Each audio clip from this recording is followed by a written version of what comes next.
Hello and welcome to the Maple Grove City Report. I'm Dave Kaiser. Thanks for joining us, along with Heidi Nelson, Maple Grove City Administrator. Welcome. Thank you. We have a December 2nd meeting to talk about 50 minutes long, a few items of discussion. We'll talk about those in a second.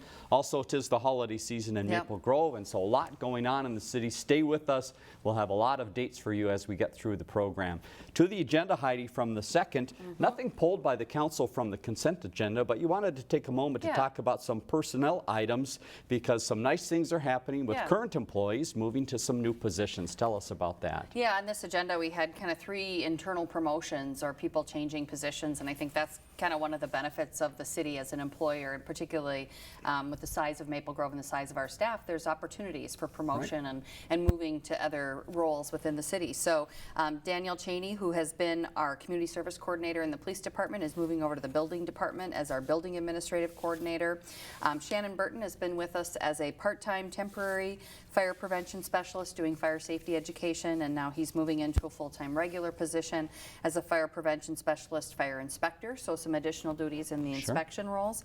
And then our promotion for the second commander position in the police department, Sergeant John Wetternock was promoted to that position. So Commander Wetternock now has been with the department for 19 years, and so we're really happy to see him in that role, and congratulations to all these folks on these promotions. Yes, fantastic. And here's another reason they're maybe sticking with the city. One of the things at the council was the health program, wellness program for the city. Another award coming in, and again, a great benefit for employees. Tell us a little bit about the award. So the city has a really robust wellness program. Employees, there's programs and initiatives throughout the year that employees can participate in.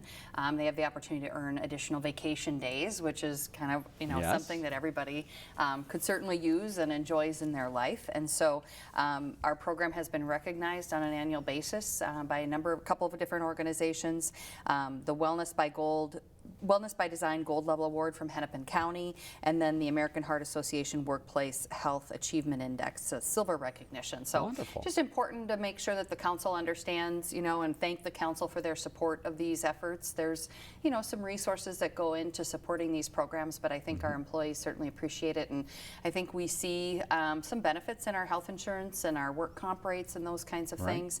And so it's really important to the organization and good to recognize the work of this committee as well as all of our staff's participation. They're a very nice part of the meeting. Yes. Moving ahead of the meeting on the 2nd, there were some liquor violations. I understand recently on November 5th, some checks were made to restaurants within the city and establishments, and there were 2 that failed the test. Give us that information. Yeah, so our police department was out on November 5th to do compliance checks throughout the city. Both Frankie's Chicago-style pizza and then Teresa's Mexican restaurant failed that compliance check. So we go through a process then. They're offered the opportunity for a hearing if they'd like. Neither asked for that opportunity, so then this just comes before the council for disposition of the penalties associated with that failure. And so each it's a $2,000 fine and then a 2-day suspension for that first violation. Neither of them have had a violation within the past 3 years, which is kind of a trigger that moves that violation scale up. They've had violations in the past, but they were outside of that 3-year window. So council moved forward that penalty for both of those. Looks like the suspension dates would be December 17th and 18th for both operations. And then, I think we always try to take some time to talk with them about what they're going to do in their operations or change about their operations to make sure this doesn't happen again in the future. It's really important to us that we're not, selling liquor to minors. We're there 1-2 times a year. I think we really worry about the times when we're not there and what's happening and how are those IDs being checked. We talk about the IDs for underage folks have really changed to make it really quite easy today. The orientation of the license is even now vertical, and it says under 21 in red at the top. So if servers just take the moment to really make sure they're checking that, it's not even having to do the math about the birth date anymore. It's really just kind of looking for those really visual cues as to what's happening on that license, and take the time and trust their instincts that I don't think this person's of age, and I should stop and not sell them alcohol. So I think we always try to use it as an educational opportunity as well, and encourage them to send their staff to our alcohol compliance trainings. We offer them several times throughout the year, different times of the day, different days of the week, really trying to capture as many of the folks that are doing service in the community to attend those trainings. All right, very good. So representatives from both of those businesses at the meeting, and Yep. again, the council and mayor had a chance to talk to them about the process moving ahead. Next item was a public hearing on a new business coming to town, and Yeah. this is a second location. Tell us about that. Yeah, so this is 10 Sushi. They currently have a location up off of County Road 30, kind of right behind TCF Bank there in that multi-tenant building. They are opening up a second location over in the Fountains in the former Dickey's Barbecue space, if you're familiar with that area. So this was for their liquor license, and we always, again, take the opportunity to talk Right. with them about the fact that we're going to be They out doing heard the compliance news. checks, and that we take liquor licenses seriously, and it is a privilege, and so try to use that first opportunity as we communicate with them as an educational opportunity as well. Next big item in the agenda on the second was the budget process. Continues to move along. We've talked about it for a couple months here. Yeah. Getting close to the finish line. Tell Yep. us about this part of the process. And the 14-minute presentation really had a lot of detail in it. Yeah, so 2020 budget hearing was held on Monday night. The budget will come back formally on December 16th for final approval. But kind of where we're sitting is our proposed 2020 budget is just over $41 million. The 2020 budget reflects a 3.27% increase over our 2019 budget. With regard to the levy is increasing at about 1.68% over the 2019 budget, so kind of a smaller levy number than the budget number. And so that's what's being proposed, or what will be presented on December 16th, those numbers. Couple things to highlight in that budget.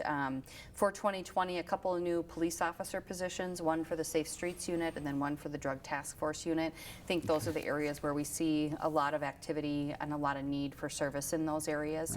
Right. Things that happen in the community, I think, tend to be focused around those areas that bring us most concern, and so adding some additional resources there to try to get ahead of some of those issues. And then we'll be moving in the community center a part-time food service coordinator position to a full-time position. We're doing a little bit more on the concession front, and it really is kind of a full-time job to be managing all those concession operations. 2020, of course, is an election year. We have a lot of, Yes. we feel like we're going to be running an election for the entire year of 2020. Right. Absentee voting for the presidential primary starts in mid-January. True. And then, of course, we'll go all the way through early November with the general. So a couple years ago, we took an initiative to kind of even out those election year impacts. Elections can be $325,000 to $350,000 for a city the size of Maple Grove, and so in those election years, we're offsetting it with reducing some capital transfers just to kind of make that impact to the budget a little bit less in those Sure. election years. But included in this budget is about $25,000 for that presidential primary. So there is some cost. There is the state has offered that there would be some reimbursement. We're always a little cautious about that, Sure. not knowing how those are going to work out and whether we would truly get all of our costs back or not. So we always Right. have to plan for those expenses and then kind of see how that shakes out on the back end. But Sure. Good budget process this year. And I think coming in at a very modest level, all the information, there was a nice PowerPoint put together by our finance director, Right. Steve Hauer, and his team. That's available on the website as part of the packet. Kind of breaks down those budget, per capita costs and kind of what the cost of those services are by department, kind of a thing. So if you're interested in that information, lots of information available on the website about the budget. Yeah, many, many details. And one of the notes that I saw as well is there was a proud note about, for the 10th year in a row, 3.6% and under has Yep. been the budget increase. So Yep. something the city seems to feel very proud about and want to stick to, keeping around that level. Yeah, I think very kind of conservative approach on the Yeah. budgeting.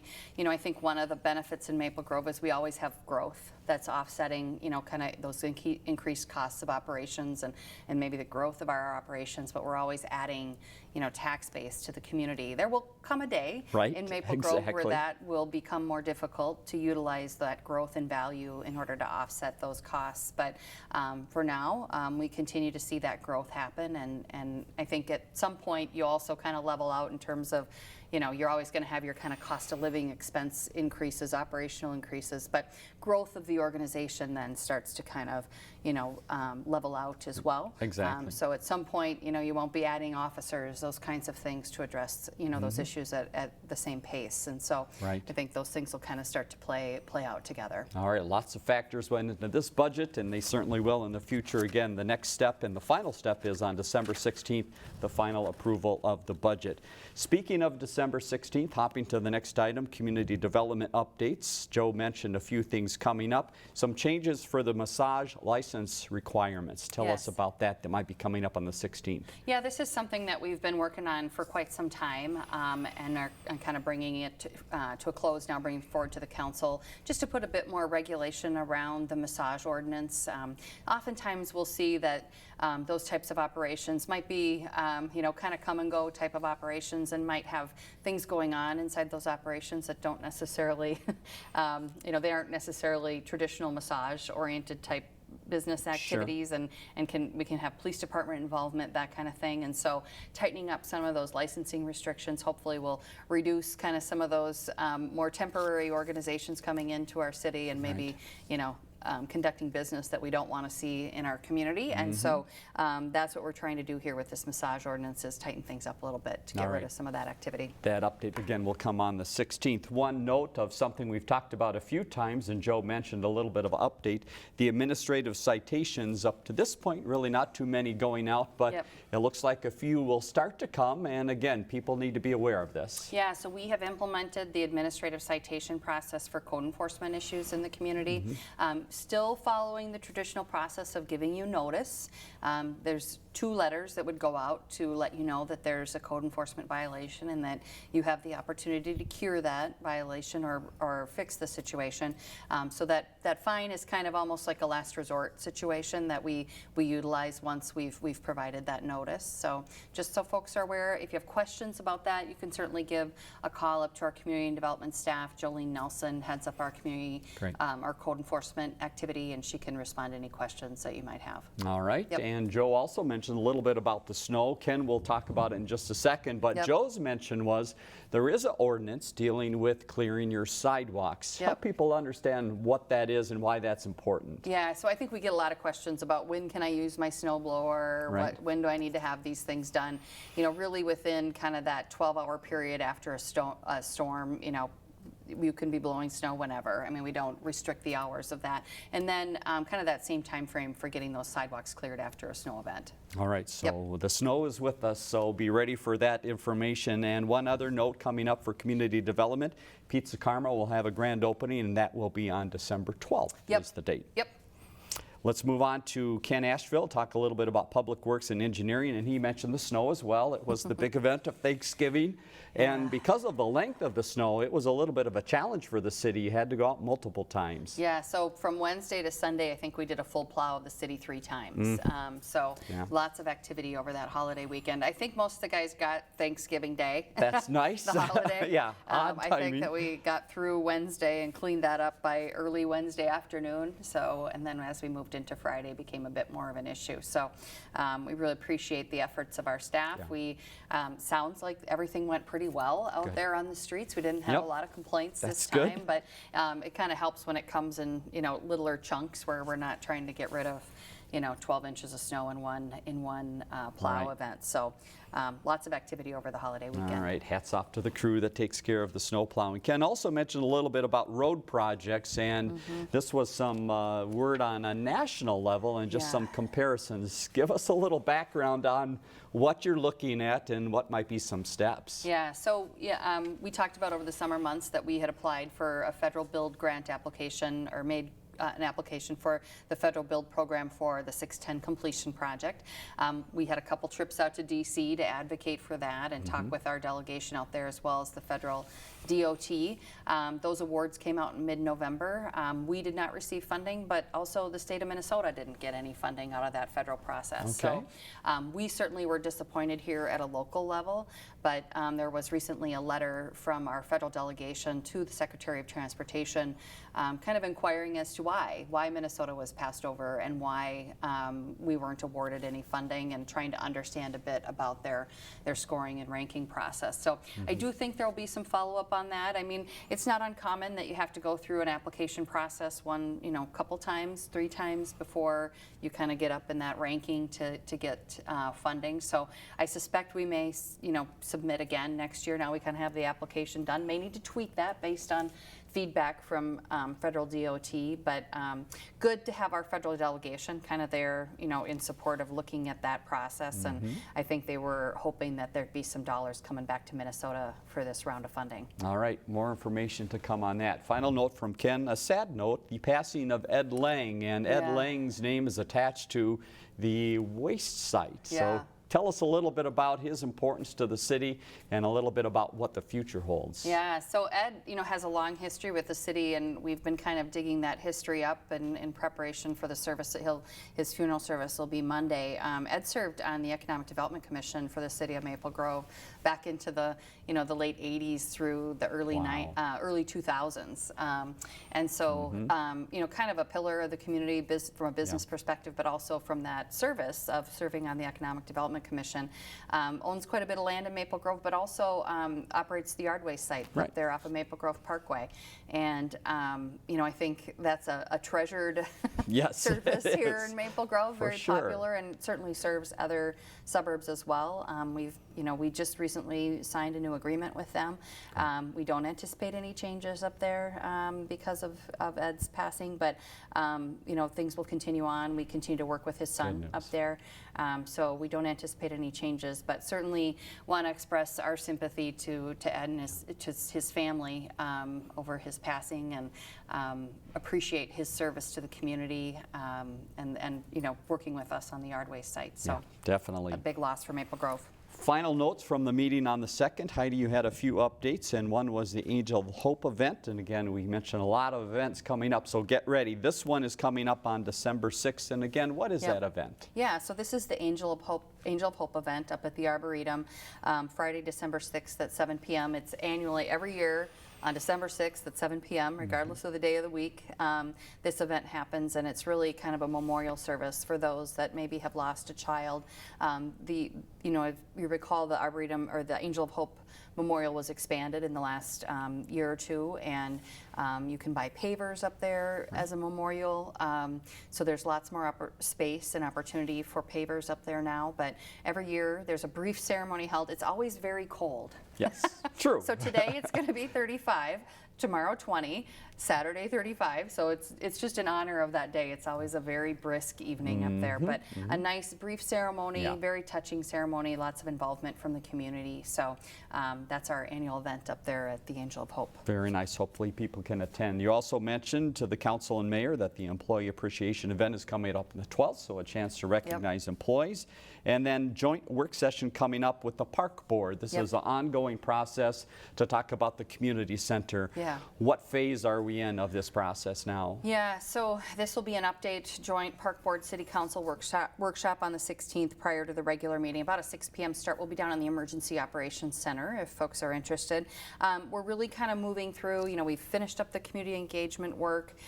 We've kind of reviewed the list of things that might be areas of expansion or renovation within the community center, and then maybe some new services or offerings that could be added. So we're trying to kind of get a sense of what's the square footage requirements for those kinds of things, how might they fit on the site. We continue in discussion with Lifetime, so that continues to move forward. And so on the 16th, our hope is to be able to kind of depict, kind of provide that listing, that offering of what what could get expanded, renovated, what might be some new programs and services, and what does that spatially look like. Very so nice. that's where we're moving towards, another step in the process, and we're hoping to wrap up this work kind of early 2020, so this is kind of an important step in that process. Yeah, very good. Yep. Exciting times coming up for that great facility in the city. So that's your recap of the meeting from the 2nd. Next meeting again on the 16th. We'll give you more information in a second.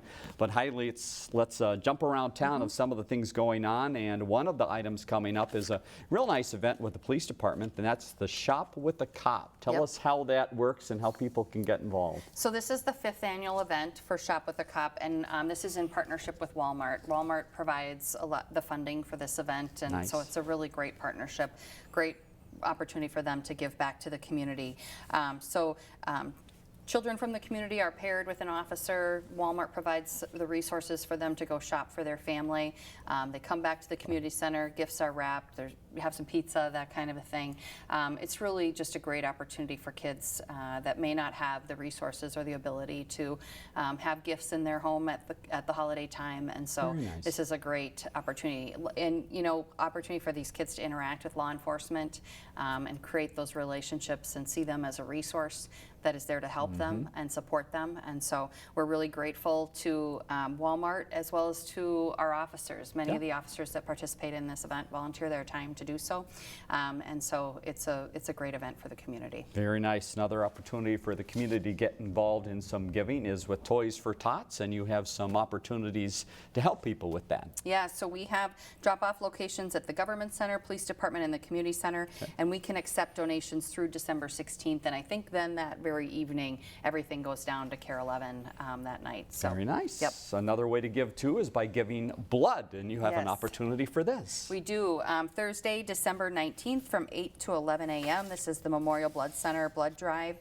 Sponsor code is 0610 0610, and so you can either walk up, the bus will be out in front of the Government Center, or you can go on their website and get registered. All right, let's broaden out the scope a little bit to other holiday things happening within the city, and one of those is Mistletoe and Memories. This is a guide that comes out, so that really has everything in it. It does have all the holiday events that are occurring in Maple Grove, really from before the Thanksgiving holiday up until leading into New Year's. So Mistletoe and Memories, those little magazines are available, at the Government Center. If you haven't seen one, it was mailed out to every home in Maple Grove as well. Great. So great Yeah. publication. Great resource. And kids, if you want to get that letter to Santa, we can help you with that as well. Where's the mailbox? We have Santa's mailbox over at the Community Center in the lobby, and those can be dropped off through December 15th, and then they will get distributed out to Mr. and Mrs. Claus, and each child gets a response. Very good. All right, let's hop over to the shops and also to Main Street. Some events coming up there. Take us through those too. Yeah, so we have,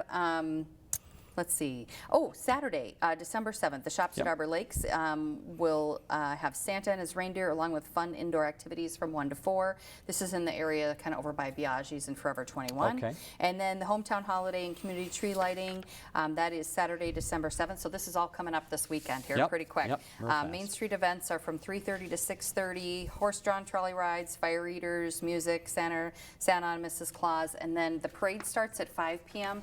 and then kind of ends right there at the corner by the Government Center, and then the tree is lit that evening right around 5:30. So kind of a fun afternoon event this Saturday, and it looks like the weather will be kind of mild for that this year. If you remember last year, we had almost like a blizzard that Yes, night. not the best, but hey, Yeah, that happens in Minnesota. It was very holiday-like, but All tonight, right, so a little bit better this year. Very good. So that's Saturday, December 7th. And then if you hop a week ahead to the 14th, there's more lighting, more skating, and another sighting of Santa. Yeah, we have Skate with Santa and the Rotary tree lighting. If you haven't been over to Central Park yet this year, our Rotary Club here in Maple Grove added some additional lights to some of the trees, Great. really making it for a festive scene over there, really beautiful. That is on Saturday, December 14th. The tree lighting and entertainment by the high school choir between 4:30 and 5 p.m. over there, and then skating with Santa. Santa's expected to arrive around 5 p.m. So Bring And you your can always skates, rent or you can rent skates Yep. as well. Right, so great event. And bring your camera as well for some photos with Santa. Let's move inside to the farmer's market. If you need to do some holiday shopping, here's a great date for you. When's Yeah. the next time to come together? Next date, Thursday, December 19th.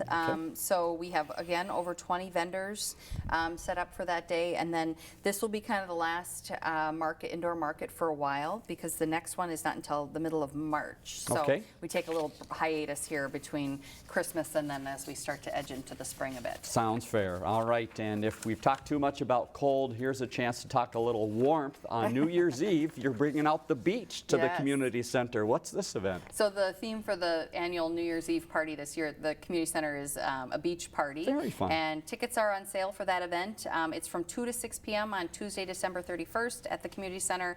$10 per person. There's concessions available. All kinds of things going on in the community center that evening. So All right, take a and look at the website. That balloon drop happens at 5:45. It's always a nice time to do that, Yes. because then you can cheer and then go home and go to bed. Right. So it happens early. Couple final notes to mention. The Park and Rec Activity Guide is out. People Yep. should look for this and start to register now. Yep, we have registrations open for the next season coming up, so you should receive that in your home.